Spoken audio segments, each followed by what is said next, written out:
right, guys, welcome once again to another Local History Presents. And tonight we have our very special guest, Oscar Israelowitz. I did say that right, didn't I? Yes, that is correct. Okay, good. I tend to butcher names. I'm terrible. No. So, Oscar, I mean, this guy, well, he says his biography may or may not be fiction, but it's pretty impressive. It's quite impressive, actually. He was born in Brussels. He has degrees in architecture and geology.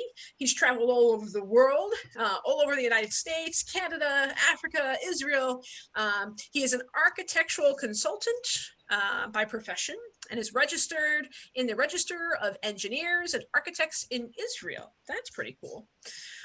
He has all kinds of architectural projects, including synagogues and Holocaust centers, both in Brooklyn, New York. Yes? Yep. Okay. He has done work for clients, including designing homes and villas in the United States and Israel as well. He is also a photographer, yes? Whose works have been in the Whitney Museum of American Art. That's pretty amazing. Did you take all the photographs that we'll be seeing today? A lot of them, yes. All right, excellent. Oh, the ones from the early 20th century, we'll assume, are not Maybe. you, right?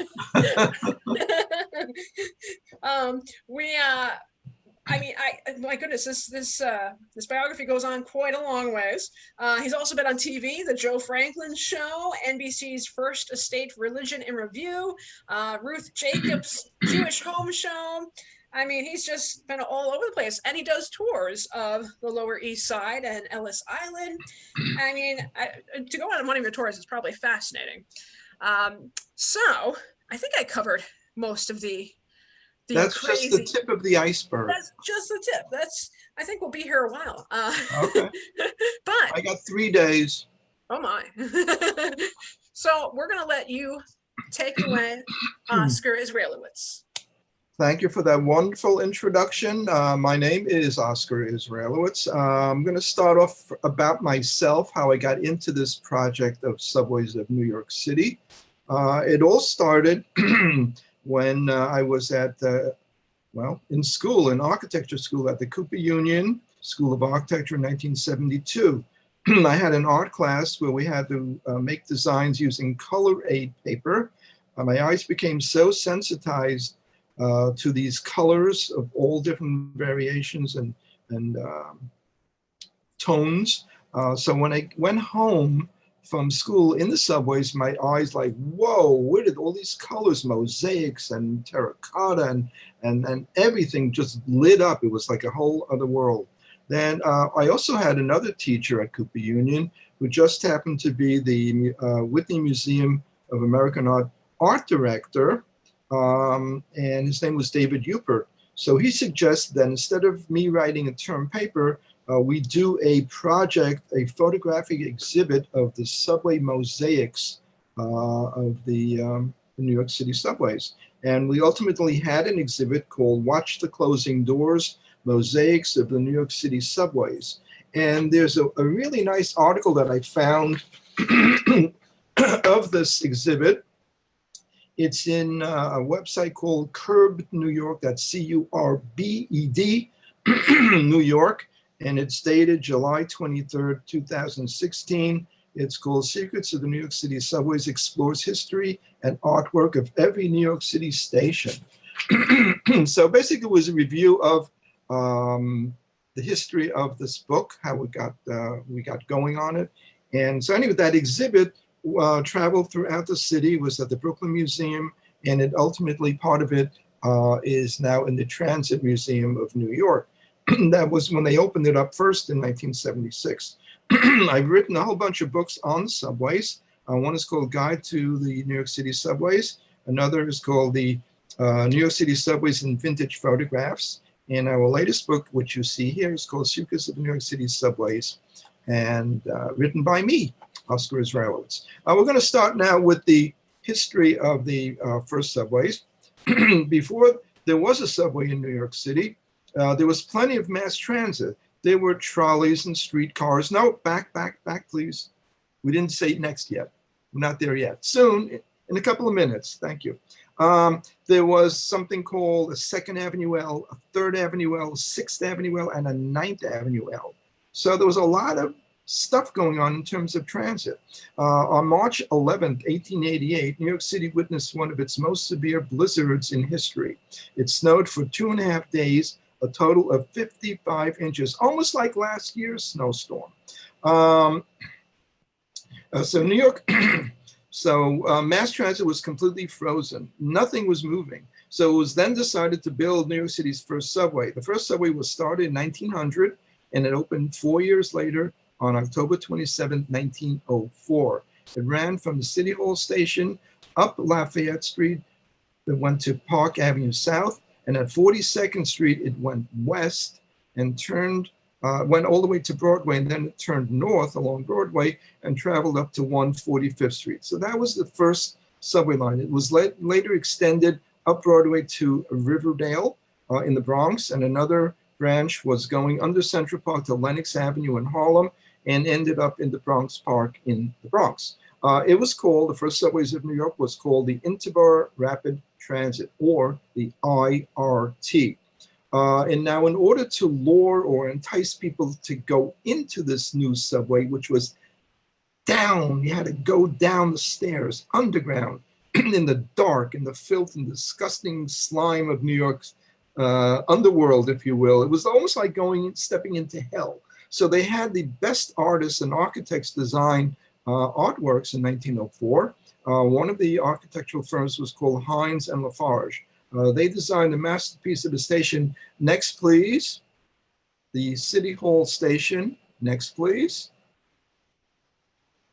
Next picture. There you go. Thank you. The City Hall station, it had grand arches designed by the Guastavino brothers. There were stained glass skylights, and there were also brass chandeliers. So people were afraid to go down, and when they saw this beautiful, it was almost like a palace. So, excuse me, their minds changed very quickly. Now, you can go and see this station. This is officially closed. I think it closed 1944, 1945. Because the Brooklyn Bridge station, City Hall, was right next door to this, so it was kind of redundant to have both stations open. So they closed this down, but you can see it if you go on the number 6 downtown direction at Brooklyn Bridge station. The conductor will say, "Last stop, everybody out." You stay on unless they demand that you get off. You stay on, and as the train makes a loop, it comes back to the Uptown branch of the number 6 line. But on its way, it passes by for like 300 feet. You see this beautiful, mysterious work of art. And so this was the City Hall station. Next, please. This was the ticket booth area. It was at the mezzanine level, and just upstairs is City Hall. Next. So the artwork, also designed by Hines and Lafarge, included terracotta murals in 3D. This was a fishing sloop at the South Ferry Station. This is like, it opens and closes, and they built a lower level of the South Ferry. So now this original 1905 station is closed, but here we see it in its beauty, and it's been restored several times. It's really gorgeous. Next, please. We're at the Wall Street station, which has a similar terracotta relief on its southbound wall, basically showing the wall at Wall Street, which is basically a barrier between the residents of New Amsterdam in the 1600s in the South, fighting or protecting themselves against the British and or Indian attacks from the North. So that you can see at that station. But here we see an original ticket booth of the IRT. And what happened was you approached the ticket booth, and you would give them your 5 cents, and you would receive a ticket. You turned around. Next slide, please. And here was the ticket. There will be another agent who took your ticket, dropped it in from the top, and on the right side, you see in the middle of this box, you see a handle. That was, he lifted it up and it chopped your ticket in smithereens. Next, please. This work of art was not part of the original 1904 subway system. Instead, it was taken from the Marine Grill, which was a restaurant which was opened in 1912. This work of art, there were actually 20 terracotta murals designed by Frederick Marsh in the basement restaurant at the Hotel McAlpin. Only 6 have survived, and they're in the mezzanine level of the Fulton Street station in downtown Manhattan. That's on the number 2 and 3 trains. You also have the A train and the, I believe the C train goes at the lowest level. So basically these murals depict scenes of New York. Actually, this scene is of New Amsterdam. You see the caravels, the ships in the front at the harbor. And then you see the Fort Amsterdam, that's the light blue stockade. And then you'll notice little houses in the foreground. Also on the left side, there's a windmill in light blue. And you'll see these little houses. And the last 2 houses just to the left of them, on the right, the last houses on the right, just to the left of them, you see gallows. They were hanging people in those days. That was our New Amsterdam history. Continue, please. Next. We're at the 33rd Street station on the IRT number 6 local, and we're looking at a terracotta design of American bald eagle and the entablature of 33. There are other entablatures similar to this at 14th Street, which were actually removed from the station walls, but reinstalled as an artwork on the mezzanine level. And it has a 14 number there. Also at Brooklyn Bridge, there are B2Bs, 2 Bs back to back, and they're on the also mezzanine level. Now, why do they have these American bald eagles? There's one theory that says that since they were federal establishments or public buildings, so at 33rd Street, there was an armory. At 14th Street, you had Union Square, which was where they assembled, the soldiers assembled to join the Union Army during the Civil War. And then Brooklyn Bridge, you have City Hall. Next, please. We're at the 72nd Street wall mosaic. This is on the number 1 train, actually the 1, 2, and 3. It's an express stop. And this is a vertical panel. Now try to imagine this as a horizontal panel. And then the middle box, you take away those designs and you put a name entablature, and you can say either Times Square or whatever street you want. And so these were the, you can follow the design from Brooklyn Bridge all the way up to 145th Street and beyond in Harlem, in the underground sections. And you have the same motif. I call this the Persian rug design. Next, please. We're at the 103rd Street station on the number 1 train. This is a decal. It looks like it's well, it's terracotta, but it's supposed to look like it's bronze. And there's 2 little on top, on either side of the entablature, the little dark holes. Those are air shafts to bring in fresh air into the stations. Now, also they had these glass globes upstairs at street level and built into the concrete.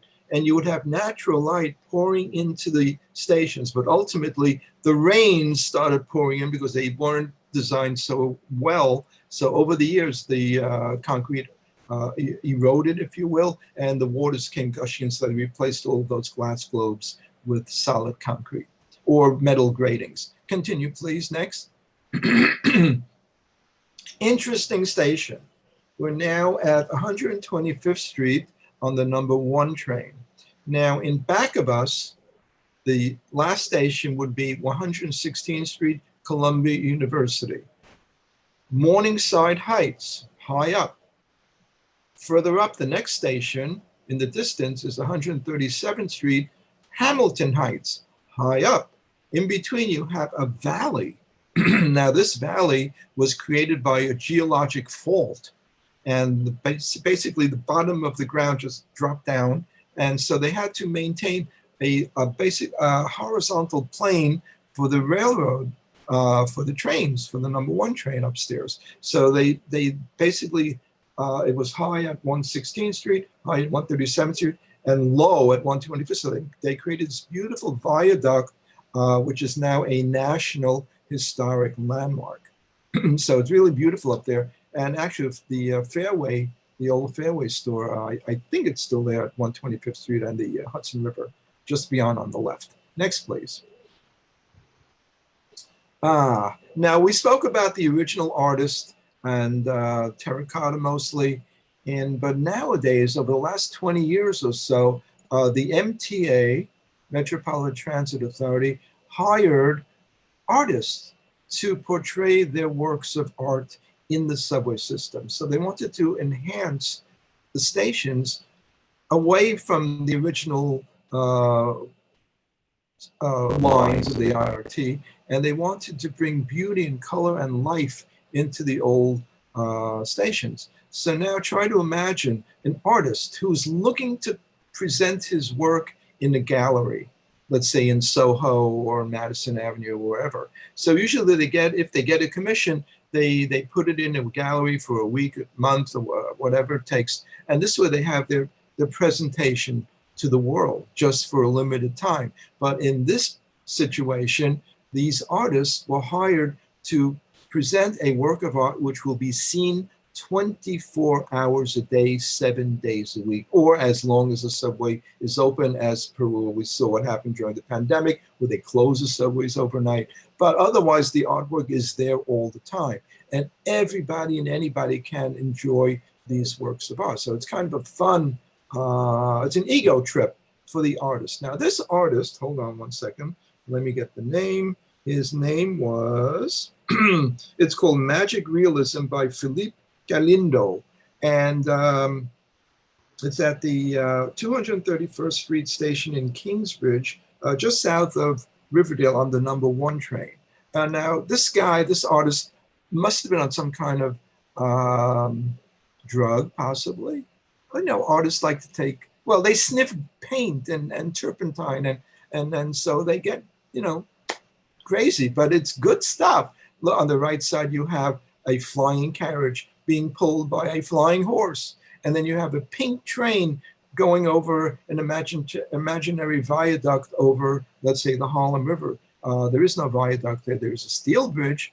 Beyond that, on the left side, you see there are 2 turtles facing each other on the bottom, the baby turtle on the right side and the mother turtle on the left side, with a high-rise building rising out of its back, out of its shell. Who else would think of this except for an artist? Next, please. I love this one. This is the Cortlandt Street Station R train in Lower Manhattan. During the 9/11 attacks, the World Trade Centers were blown in. They collapsed on top of each other, and some of the steel came into the station. Luckily, no people were hurt in the station at the time. They actually pulled out some of the trains before the collapse. But the artworks were feared to be destroyed by the artist. And the artist, hold on 1 minute, is Margie Uto. And it was called Trade, Travel, and Treasure. She thought it was completely destroyed during the 9/11 attacks. And it describes world trade because it was near the World Trade Center. And you see these blue tiles all around with the clipper ships, world travel, world trade. Okay, in the center you see, let's say, explorers, maybe Magellan. And then in the circle you have different types of sea animals, starfish and seahorses. It's a fun, it's a beautiful work of art. So ultimately, when she did come back after 2 years of restoration of this station, it was just a little dusty, but it was spared. Nothing happened to this because this was in a sub layer of the station, not mezzanine, not train level, but underneath the trains. There was another mezzanine, but below, maybe 2 or 3 floors below. So it did survive. It was a miracle. Next, please.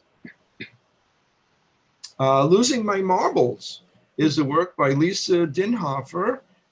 It's a glass mosaic tile located on the mezzanine level of the A, C, and E lines at 42nd Street. Next, please. We spoke about the different elevated lines. We had the 2nd, 3rd, 6th, and 9th Avenue L's. Here we're looking at the 2nd Avenue L crossing, actually coming into Manhattan from Queens over the Queensboro Bridge. There were 2 levels on 2nd Avenue in the mid-50s. There was like a station, I guess, around 57th Street or so. And the upper level would be the southbound direction. The lower level would be the northbound and going towards Queens. Next slide, please. Now, they demolished the 2nd Avenue L in the 1940s, 1950s. But if you're taking the cable car, the tram, to Roosevelt Island, and you look down as you're approaching Manhattan, you see the remains of the trestles, the support system for those old 2nd Avenue L trains. And there were 2 of them. The one on the right would be the upper level. Actually, you can see it at where the cutoff is. You see it's rising up above the steel frame, and the lower one is at the steel frame. So this is the remains of the 2nd Avenue L. Next, please. We're now underneath the Municipal building in Lower Manhattan. It was, well, the arches were designed by the Guastavino brothers, who also designed the City Hall station.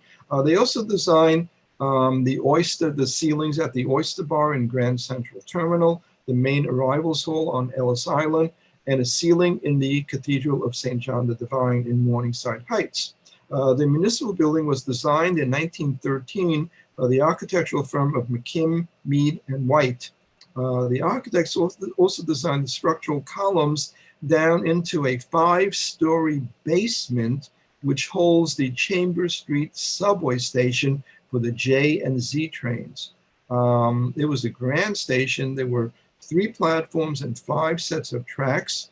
It was part at one point of the Chambers Street loop, which came, if you're coming from DeKalb Avenue in Brooklyn, it would be on the western side of the Manhattan Bridge, and then it would turn into Chambers Street into that loop.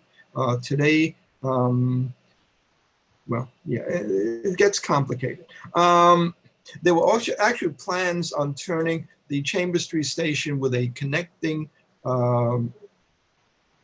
track onto the Brooklyn Bridge, but those plans were scrapped. So this station was built in 1913. Actually, if you're going there these days, I would avoid it if you can, because it smells like you're going into a toilet, like there's urine. It's horrible. But the station is you have to look beyond what you see, and you see the grandeur of the station, almost like the upstairs Guastavino tiles. Next slide, please. Next, please. Hello? Okay, thank you. The next 3 slides are going to be, we're going to be seeing work by Tom Otterness, who was an artist who was commissioned to design around 10 or 15 little creatures made out of brass in the subway station. This is on the 14th Street station, on the A, C, and E trains on the upper level, and the lower level on the L train. But he got carried away. So instead of just doing 10 or 15, he designed over 100 of these guys. And they're literally all different sizes and all different shapes and whatever. And here we see one that's sitting next to somebody who's entranced with his cell phone, as if many people these days, nobody looks at anybody else. They're looking at their cell phones all the time. But he's looking at the next door neighbor. Next, please. Next. Alligators. Now, I don't know if you remember the story where you brought home a baby alligator from school or from your friends, and your mother would say, "Not in my house, you don't," and she flushed it down the toilet. So what happens when you flush something down the toilet? It goes into the sewer system of New York City, and it grows, it evolves, and it comes up and eats these little creatures and critters. But it also evolves into, it's got human hands coming up. It's like weird stuff. Next, please. And when you miss your train, you say, "Fa-foom, my God, I missed my train. I'm going to wait another 2 hours." Next, please. We're now at the Mott Avenue station in the Bronx. This is a 1904 design. Now, we mentioned earlier that there was a magic carpet style. We had a name and tablages with different mosaic chips, and they've created a magic carpet pattern. In this station, it's totally unique. Nothing matches with anything else. Some say, since it's near the New York Central Railroad station, now it's called Metro North, I guess, that they want to make it something special. But again, I don't know. This is also a major intersection. You have the all 4 IRT systems, the trains would be coming at this point. You would have the, the 2, 3, 4, and 5 trains, and 6 trains would be going, except the one that's not going. So 5 trains would be going at this station. So it's a major intersection, a hub of trains. Next, please. We're on the Jerome Avenue number 4 train in the Bronx, and on the left is the new Yankee Stadium. On the right, you see a trestle way up high, maybe 5 stories high, and there was a midsection that dropped down, and there was a spur going to the left, and that spur was part of the 9th Avenue L, leading up into the Bronx, or going back to Manhattan. So from this location, if you go to the left, actually, Yankee Stadium is the new Yankee Stadium. Before they built it, there was the old Yankee Stadium, which was like 1,000 feet to the south of this area. So those trestles going off to the left would have plenty of clearance around. So it would cross over the Harlem River, go past the Polo Grounds, go all along 8th Avenue, and at 110th Street, it would make a very sharp S curve. That was actually called Suicide Curve, and then make another S at 9th Avenue, and then it would, or rather Columbus Avenue, and then which became 9th Avenue, and it would take you all the way down to South Ferry in Lower Manhattan. Next, please. We're at the 161st Street station, at Yankee Stadium station at the B&D subway station. Their glass mosaic tiles designed by Vito Acconi. It resembles the aftermath of an earthquake. And we've spoken a little about earthquakes and faults, geologic faults at 125th Street. Well, in this station, the artist said, let's make a real earthquake design. So you see the sign in the middle, it says First Street without the T. And below, you have it drop down. You have the 1-6 on the left and then the T. So it was like a movement of underground stuff in the station. So it's really cool stuff. Next, please. We're at the 180th Street station on the number 2 and 5 Dyer Avenue line in the Bronx. They're exquisite glass mosaics. It's in the old administration building of the New York, Westchester, and Boston Railroad, which was later transformed into the Dyer Avenue line, the number 2 and 5 trains. You'll also know about the building from the outside is an Italianate design. It was built in 1912 and it's a National Historic Landmark. The artwork here, which we see the beautiful floral motif called Station Villa, was designed by Louisa Caldwell in 2001. And you'll notice a turtle on the lower right. Next, please. We're at the Burke Avenue station in the Bronx on the number 2 and 5 trains. It has stained glass windows and a work called Bronx Literature. It was designed by Beatrice Carone in 2006 and has scenes of Edgar Allan Poe's The Raven. So each of these boxes has a black bird, the raven, in them. The next slide is something out of this world. I don't know how it got there. Still in Burke Avenue, still part of the theme of Bronx literature, but we have a series of stained glass windows depicting Shalom Aleicham's The Adventures of Mott, which later became Fiddler on the Roof.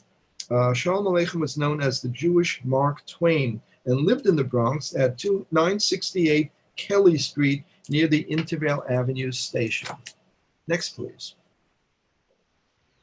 We're now at the 241st Street station in Wakefield on the number 2 and 5 trains. This stained glass window portrays Permanent Residents and Visitors by Alfredo Seibel, and it was designed in 2006. So now we see what we're looking at here, artists portraying their work that are going to be there forever. So his gallery, his works will live on. The artist may not be alive anymore, but his works, his artworks will stay forever. And they are maintained by the Transit Authority or the MTA. Next, please. A work called, this is in the Pelham Parkway station on the number 2 train. The stained glass window is called Back to the Garden by Tomay Arai. You'll notice beautiful birds and floral motifs. And on the right side, there's an insert of what old White Plains Road used to look like. So you have a little bit of historical insert into this beautiful stained glass window. Next, please. We're now in Queens at the Queensboro Bridge. In the distance, you see that with the towers in the center, and you see that green stained steel trestle right in front of us with that yellow sign. The best route for trucks. Okay, that was the other part of the Queensboro Bridge station. On the left side is the station. It has 1 platform and 2 tracks on the upper level, and it repeats it on the lower level. At one point, this was doubled over. So on the right side, you would have a repeat of either side. So you would have at one point, you would have 2 platforms, 4 tracks on each level. And you would have the number 7 Flushing line going from here, from Manhattan to Flushing, Queens. And then on the right side, you would have trains going to Astoria. Next slide, please. We're now in Brooklyn, and we're looking, the tracks that you see on the left side in the foreground are part of the L train, the Canarsie line. And on the left side, this was the demarcation of 2 separate neighborhoods. On the left side of the L train, you would have Brownsville, and on the right side, you would have East New York. And in the center, you see a steel trestle cutoff. Now, that was part of the old Fulton Street elevated line. We're going to talk in more detail. We're going to see a map where it went a little bit later. But at this area, this is part of Broadway Junction, just south of Broadway Junction, where you have a whole series of tracks and abandoned tracks. So if you're ever in Brooklyn and you want to see something really dazzling, go and look at that network of abandoned and used trains. So this track here, the cutoff, at one point would turn to the right onto, over Pitkin Avenue, continue eastward to, I think it was Crescent Street, turn north and go make a right on Liberty Avenue. Next slide, please. And hook up with this. This would be the other end of the Fulton Street L. It's the 80th Street, Hudson Street station in Woodhaven, Queens. So these trestles, these abandoned tracks on top would be cut off, and at one point they would go straight out eastward into East New York and Brownsville and hook up with the Broadway Junction lines. Now this Fulton Street L was replaced with the A train. So we see on the left side the A train descending down. Next slide, please. Now, the A train, there are 3 A trains. One A train goes out to Lefferts Boulevard, right? Another turns to the right at this area and goes to the Rockaways. One branch would go to Far Rockaway, and another branch would go to Rockaway Park. Now, below, you see a horizontal trestle. It's in the middle, there's steel, and on either side, there's concrete. Now, that trestle is part of the Long Island Railroad Rockaway Division, and it's been abandoned for many, many years, since the 1950s. There are 2 plans in the works. One plan says, let's restore the railroad. Okay, since the Long Island Railroad and the subway system of New York they're now all one under one roof called the MTA, Metropolitan Transit Authority. So now you can afford to run trains going from the Rockaways all the way to either Jamaica or into Manhattan or into Brooklyn.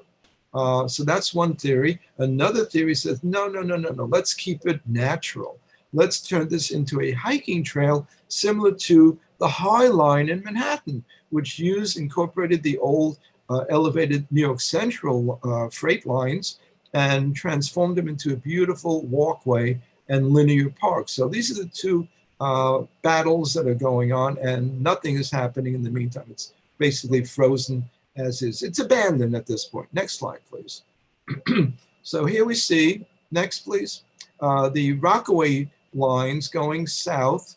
We're at Howard Beach Station, and at this point on the left side is Gateway National Park in Jamaica Bay and Kennedy Airport. And on the left, or rather on the left side, that's Kennedy Airport and Gateway. On the right side, you see a beautiful fishing village with water channels going in between buildings. Really idyllic. Next slide, please. We're now going to see a whole series of slides in the Rockaways. The trains are elevated because they were built by the Long Island Railroad. They were taken over, I guess, mid-1950s. They became part of the New York City Transit Authority at that point. But more recently, they have these beautiful art installations in many of these stations. And this work is in the Auburn by the Sea station at Beach 67th Street. Stained glass windows designed by Simon Levinson in a work called Beaches of New York City. It almost is reminiscent of Grandma Moses style, possibly. I just love this man skating on the snow/beach of the Rockaways. Next, please.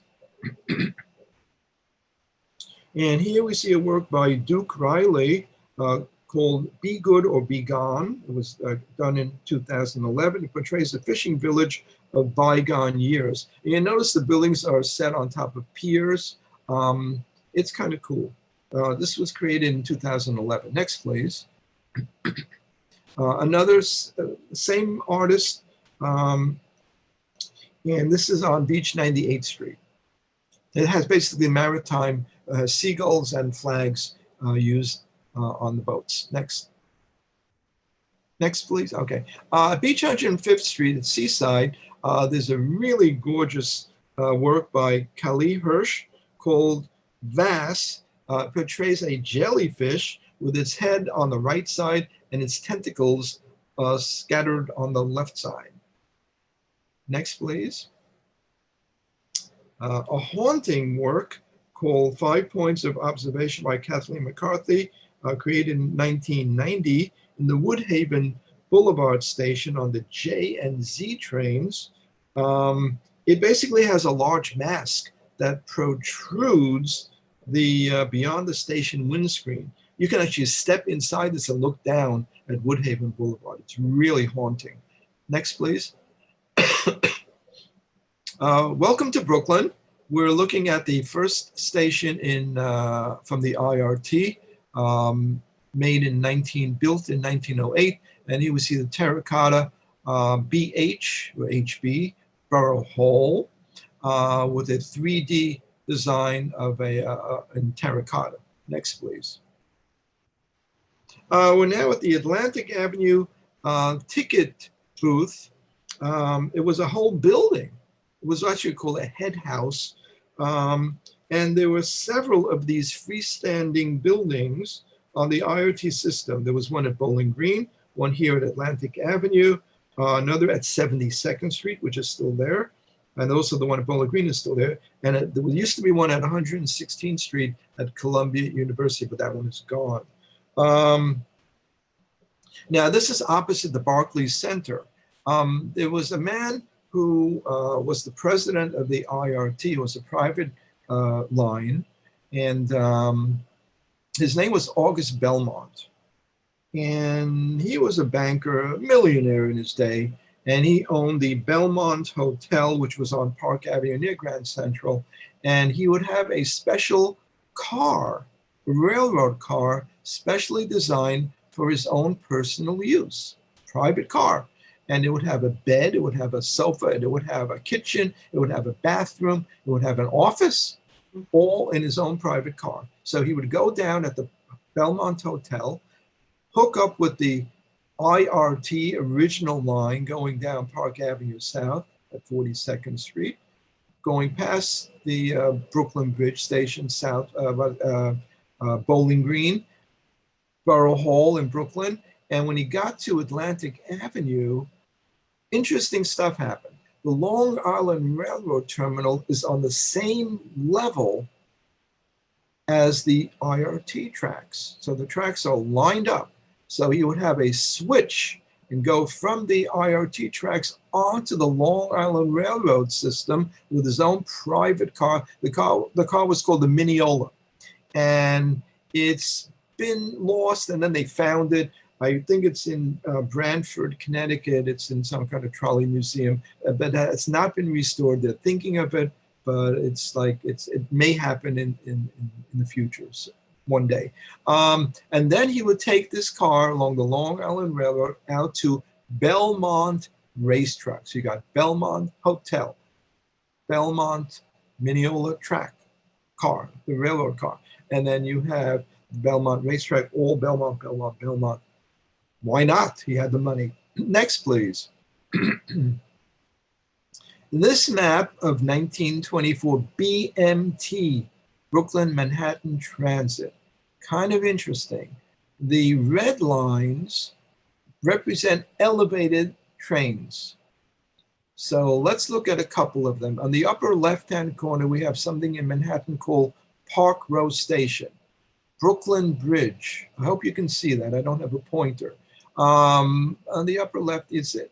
Anyway, so there used to be an elevated station, the Park Row Terminal or shed, as they called it, where they would have the Brooklyn Rapid Transit. Originally, it would be a cable car and it would be pulled over the Brooklyn Bridge. Later, it became electrified, so they would have, like it was a part of a trolley system, and it would cross over the Brooklyn Bridge. Then there would be a Sand Street terminal or shed house on the opposite side of the Brooklyn Bridge.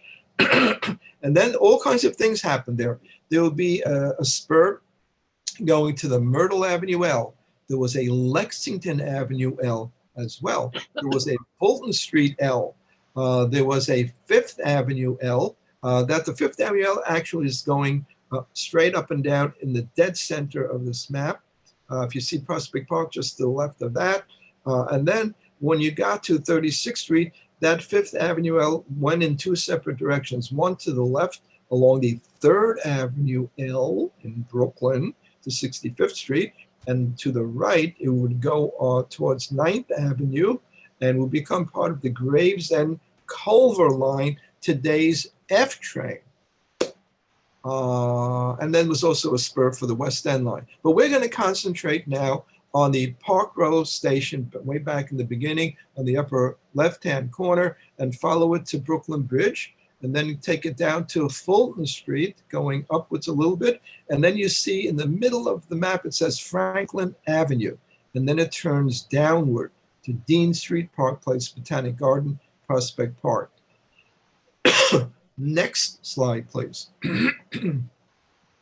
We're now looking at the tunnel of the Franklin Avenue Shuttle. Today it's a shuttle. They tore down the Fulton Street elevator in the 40s, and now it's just a shuttle. It goes from Fulton Street to Prospect Park, and there's a tunnel, and that on top is Eastern Parkway.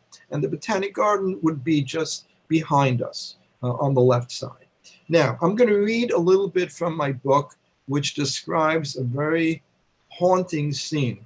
It happened, well, let me just read it. On November 1st, 1918, the motormen of the Brooklyn Rapid Transit, BRT, were on strike. An influenza epidemic was hitting the region, and a major train disaster was about to happen. Excuse me. Edward Luciano was a 23-year-old train dispatcher on the Culver line. He had just lost his daughter in the influenza epidemic and had suffered a bout of the flu himself. He was given a one-day training session in how to be a motorman and was instructed to operate the Brighton train from Manhattan to Brooklyn. Nearly to the point of exhaustion, he was forced to work a double shift. He manned his train at the Park Road Terminal in Manhattan, crossed the Brooklyn Bridge, and continued along the Fulton Street L. At Franklin Avenue, he accepted the wrong route and had to back up his train, and then turned south onto the Franklin Avenue line. Before coming to the Prospect Park station, there was a hairpin S-curve at this Malbone Street tunnel and instructions not to exceed a speed limit of 6 miles per hour. He was not familiar with the sharp curve and took it at 30 miles an hour. The train's first car hung precariously to the track, then derailed upon entering the tunnel. The second car slammed violently into a concrete abutment, losing its roof and one of its sides in the impact. The third car disintegrated into a tangled mass of wood and glass. A total of 97 people died in the Malbone Street tunnel disaster. The motorman, however, did survive. The dead and injured were taken to nearby Ebbets Field. The BRT went bankrupt and was reorganized as the BMT in 1923.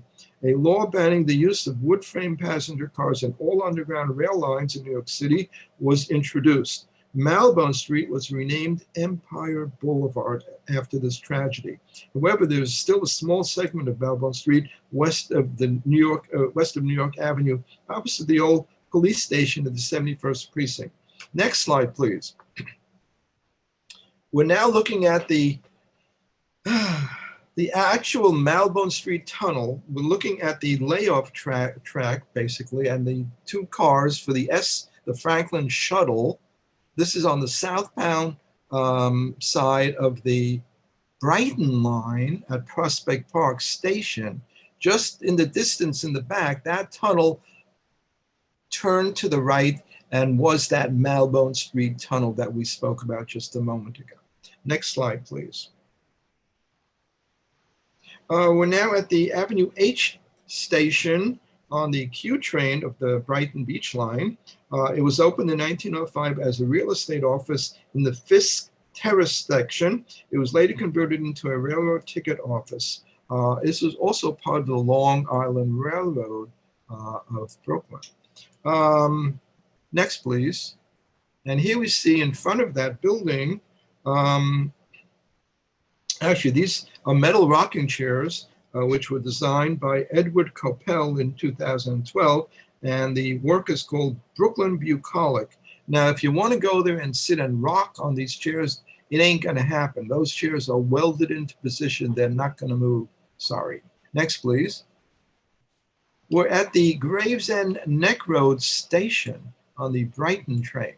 That would be the Q line. That's the local.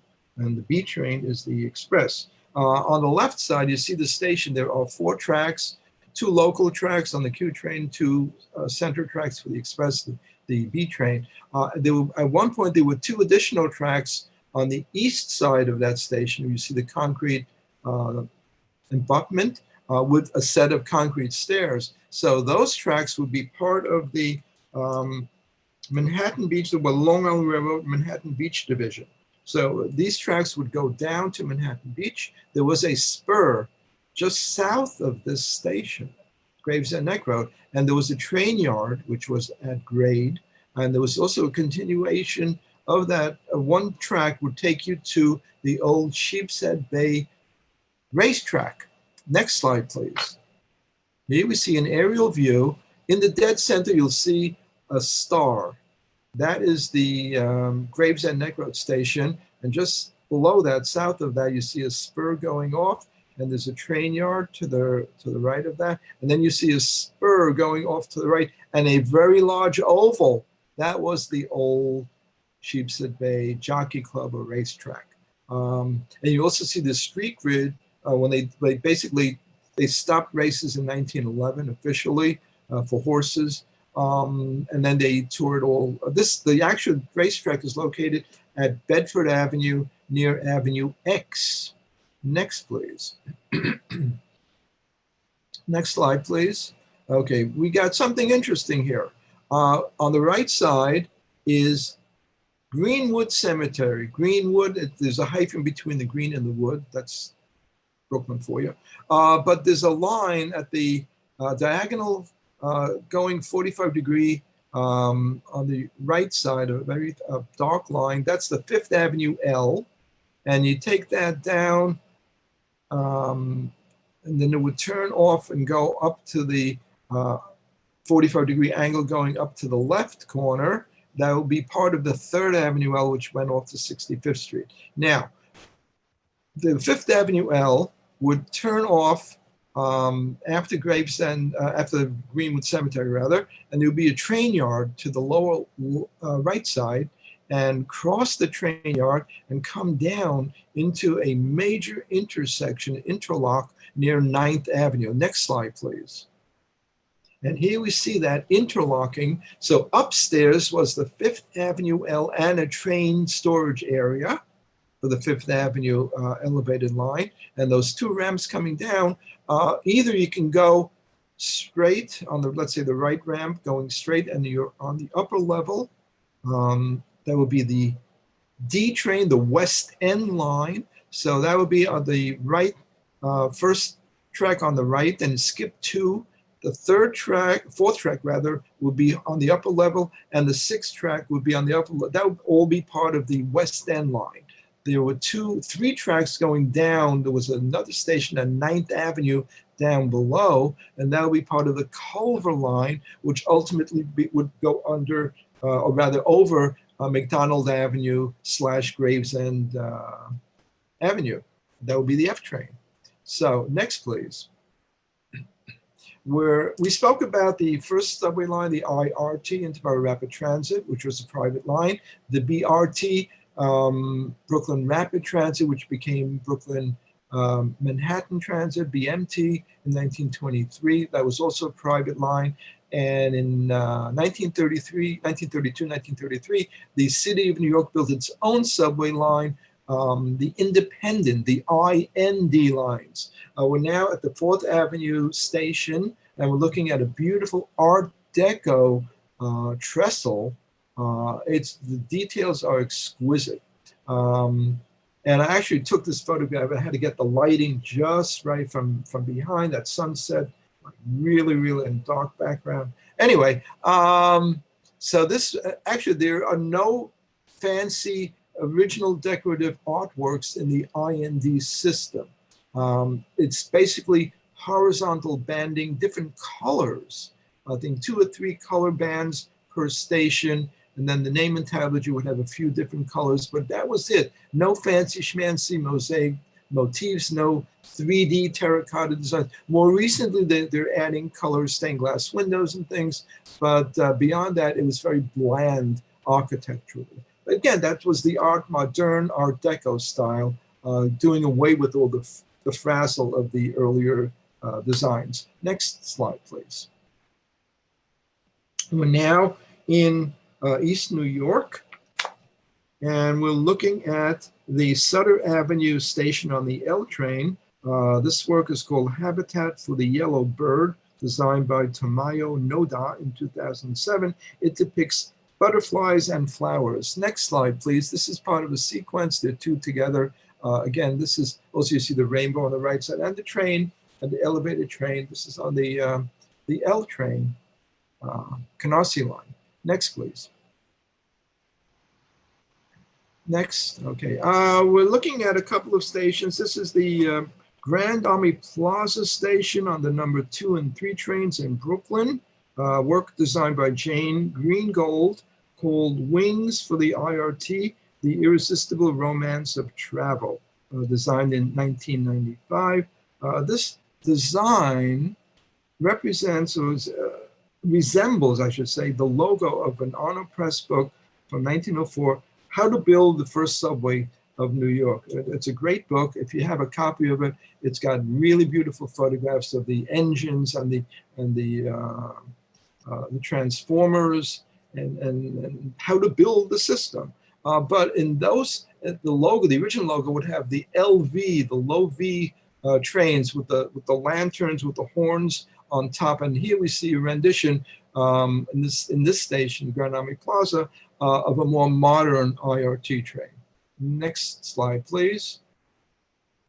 The Brooklyn Museum has a whole collection of works of architectural details of old buildings which were demolished, and they just decided, let's save some of the architectural artifacts portrayed in those buildings. Otherwise they would be in the dumpsters. So they preserved a whole bunch of, actually in their backyard, they have a replica of the Statue of Liberty and all kinds of ornamentations and stone carvings. So here we have, this is part of the Bruegel series collection.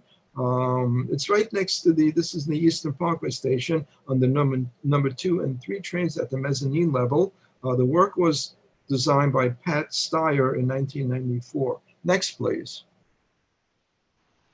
We're winding down. We're going to be finished in a couple of minutes. This is the 36th Street station on the D, N, and R trains at 4th Avenue. There are glass mosaics and a work called An Underground Movement Designers, Builders, Riders. The work was designed by Owen Smith. It closely resembles works by WPA artists Diego Rivera and Ben Shahn. Notice the hands. And this was the style from WPA artists. They stressed muscles and hands. And yeah. Next, please. We're now at the 86th Street station on the R train. This mosaic basically portrays a Victorian home in Bay Ridge. The installation is called Heydays. Was designed by Amy Bennett in 2011. Notice the man standing on the roof at the Widow's Walk, looking out at the Narrows. Now, the 86th Street station was the original terminus of the R train. There were plans at one point to have the R train cross over the Verrazano Narrows Bridge to Staten Island.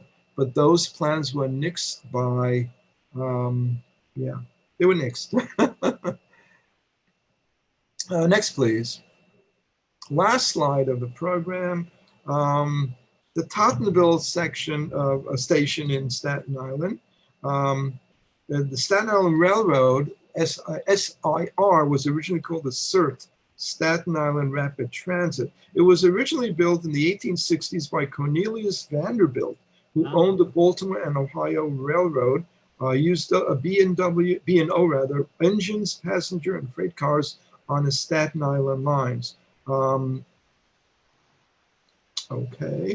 He used to live in the Stapleton section of Staten Island, and he's buried in the Moravian Cemetery. Now, Tottenville is the southernmost town of New York State and also of New York City. In the distance, you see a waterway, and then you see Perth Amboy, New Jersey. There used to be a ferry connecting the two. It's also used to be a beautiful fishing village with lots of restored Victorian homes belonging to sea captains. It almost feels like you're going to Cape May in New Jersey. Now, what's interesting about the Staten Island Railroad is that it is free for the most part. The only time you have to pay is when you're at the Staten Island Ferry Terminal and you enter the subway. You have to pay for the first 2 stations, which are about 3 miles apart. So anything south of those first 2 stations, you can get on and off this train system day and night, no problem, no cost. The problem is if you want to go to Manhattan and take the ferry across the harbor, then you have to pay whatever it is, $2.75, $2.50, whatever they're charging these days for your Metro card or whatnot. So otherwise, if you just going back and forth, you can spend the whole day and night on this train nonstop. So that's the program. I hope you enjoyed it. I hope you have some interesting comments at the end. Thank you. Well, that was awesome, Oscar. That was such a good job. I learned a ton of information, and the artwork is beautiful. I do have a question, actually. I thought of one. What happened to the motorman who had that terrible incident? Did he just like stop? He walked away. He was frazzled. Well, I would also be frazzled. Yeah. But he was brought up on charges, but was not charged with anything because he was not guilty of anything. Because he was trained, what, 24 hours, not even a one-day session, how to Right, run and a worked train. super hard. Yeah. But he was Wow. cleared of all charges. Well, that's good. Yeah. If anybody has any questions, feel free to unmute yourselves or type your questions in the chat box. I put Oscar's website link in the chat box, so you can click on that. And is that where you can get your book, Oscar? Yes, but Okay. basically you can call me up. My number's on the website, and you can call me if you're interested in the book. I think I have one copy left. We're running low. Oh, well, that's a good thing, right? That's a good thing. Any questions, folks, for Oscar? Oscar, I've got a question. It's Dan Welch here. Yes. Maybe someone was putting me on, but they told me that early attempts at building a subway in the city involved pneumatic tubes. Yes, beach. That actually happened? Yes, it did. Okay, I thought maybe they were joking with me. It was near City Hall on the west side of City Hall at Broadway and Warren Street, I believe it was.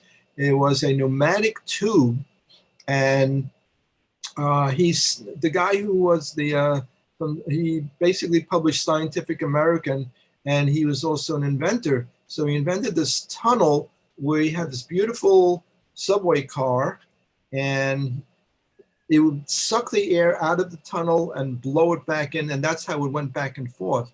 Boss Tweed was involved.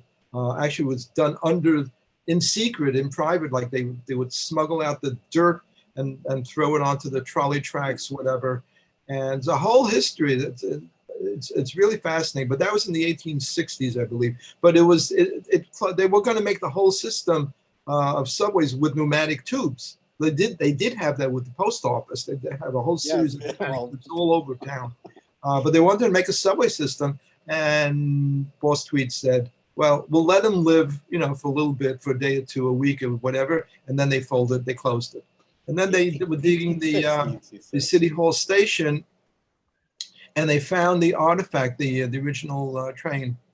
I don't know what shape it was in, but that was in 1916 about when they were building the dual contract in 1918 on the BMT line. Okay, thank you. Okay. Any more questions?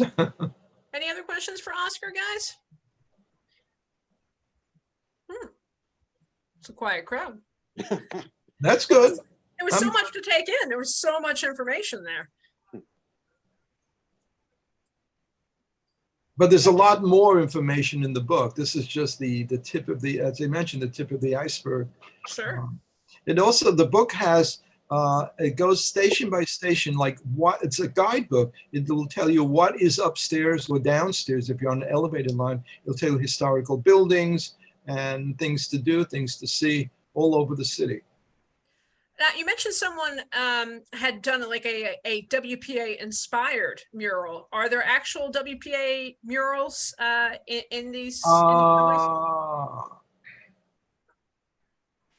I can't think of, no. I mean, not in the subway system itself. I know they're common in post offices and federal buildings like that. Right. But in the subway system, there are a few stations on the N and R trains, like at Canal Street, but they don't resemble WPA artists at all. Okay. They're very abstract designs, so that they wouldn't match up with WPA works. Okay. Thank you. You're welcome. Next. Oscar, I have a question. Linda Souza. Yes. I'm not really familiar with subways. I've only been on them a few times, but when they built them, are they on different levels? Like, are they built one on top of the other? Well, the first subways were built in 1904, and they were about 30 feet below street level for the most part. Then when they built the second set of subways, they and third and whatever, they had to build overlaying and sometimes you have 5 levels of trains on top of each other. If you go to Rockefeller Center, the trains are like, they're all over the place. There are at least 3 levels between the E and the F and the, and the W. I mean, there's so many different trains going on there. But again, over the years, they had to accommodate different levels. So the Second Avenue train is under everybody else. The new subway, that it's so deep. So if you ever go to the city, let's say at 96th Street and Second Avenue, you're going to be going down about 10 stories to get to the train. They're very long escalator rides, actually. So you get from street level, you take an escalator about 5 stories, and then you get to the token booth area. Then you have to take another escalator down, maybe another 5 stories. So yeah, that's how they did it over the years. They did build down and down and down, and yeah. Yes, the answer is yes. I've only been on the 7 line to go see my Mets. There you go. Good question. I've got another question. What is the oldest track that is still functioning, still being used? How old is the oldest track? Well, the tracks, the rails themselves, they replace every few months because they get worn out. You're talking about the track, the trackage? The oldest line. The oldest line is the the first one would be from City Hall up along, as I mentioned, it goes along Lafayette Street, Park Avenue South, 42nd. The 42nd Street Shuttle, that is part of the original 1904 track. And then it became part of the number 1 train on Broadway. So what's interesting about the mosaics that I noticed, if you take that design, let's say you're on Broadway and you're north of 42nd Street. So those tracks, those designs are going to be consistent with the 1904 designs. But anything below that area, so let's say 34th Street Station on the number 1 train, the design, the mosaics are radically different. Night and day different. We got a question in the chat from Dominique. I am watching with my 8-year-old son, and he would like to know about underwater subway tunnels and how they were constructed.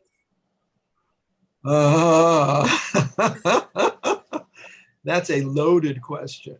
Well, they had these boring machines, not a dull machine, boring as in like a chopping stones. So in the tunnels, they actually have these machines that chop away. You have to go through bedrock for the most part, or they drop down sections that are ready made, and they drop them down as deep as they can, and then they hook them up in between. There are different methods of engineering tunnel designs. I mean, I can't go into this now, but there are all kinds of methods.